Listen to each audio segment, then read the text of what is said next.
કેટલાક ગુનાખોર શરીર પર ઊંડા અને ઘાસ છોડી જાય છે. આ ગુનાનો એક માસૂમ બાળકીનો આત્મા મમસાવી દીધો હતો. 1 અઠવાડિયા સુધી બાળકીનું મૌન રહી, પરંતુ તેનું મૌન તોડવા માટે પોલીસને જજે કર્યું કે પોલીસ વિભાગમાં અન્ય ન્યાયતંત્રમાં હંમેશા યાદ રાખવા આવશે કે આ બધું કોઈ ફિલ્મ વાર્તા જેવું છે હતું નહીં. ન્યાય માટે પ્રતિબદ્ધ લોકોને અત્યંત સંવેદનશીલ અને મામલામાં એટલે લગ્નની કામ કરી દરેક વ્યક્તિને ન્યાય રક્ષણો મુર્દિત થઈ જાય છે. જેમણે આ તૂટેલા વિશ્વાસને ધીરે ધીરે ફરી સ્થાપિત કરી, તેમના હુમલાખોરને ન્યાય કટરખંગમાં ઊભો કર્યા અને 1 મહિનાની અંદર બાળકી સાથે હેવાની કરનાર ફાંસીની સજા સંભળાવી. અહીં પોલીસ વર્દી ઉતારીને બાળકીને દોસ્ત બની જે કોર્ટને છોડીને બાળકી સાથે પાણીપુરી ખાધી. પણ ઘટના ગુજરાતમાં રાજકોટના જિલ્લા છે કે અહીં રાજકોટમાં 7 વર્ષની બાળકી સાથે 4 ડિસેમ્બર દર્દી થઈ ગઈ હતી. જે બાળકીનું અપહરણ કરીને લોખંડના સળિયાથી પટાકવામાં આવેલા છે તે સાથે દુષ્કર્મ ગુજારવામાં આવ્યું. શારીરિક ઘા ગંભીર હતા, પરંતુ તેનાથી વધુ એક માનસિક આઘાત લાગ્યો હતો અને 6 દિવસ સુધી તપાસ કરતા જેમાં સાથે એક શબ્દ બોલ્યા નહીં. પરંતુ પોલીસ વર્દી વકીલ કાળા કપડાં જોઈને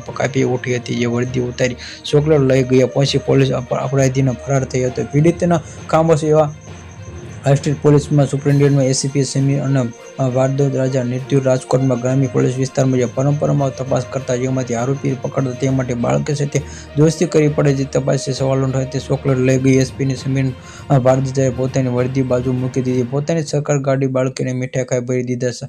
સાદા કપડાં પહેરાવીને અધિકારીની પીડિત સાથે 24 કલાક ધીરે ધીરે તૂટવા લાગ્યો. આસુપાસુ લાંબા સમય સુધી પોતાને અલગ રાખ્યા બાદ બાળકને હુમલાખોરનું વર્ણન કરવાનું શરૂ કર્યું.